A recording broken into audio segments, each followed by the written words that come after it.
What is up? This is also the Ridgid octane, but you may have seen it before. Craftsman C3. It's the same tool.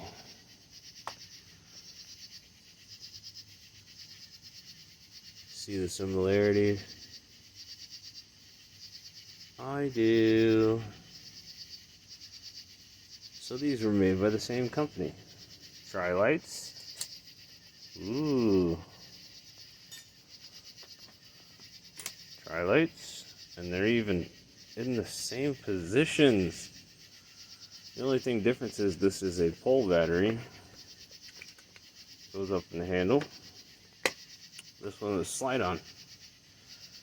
Same tool, different specs.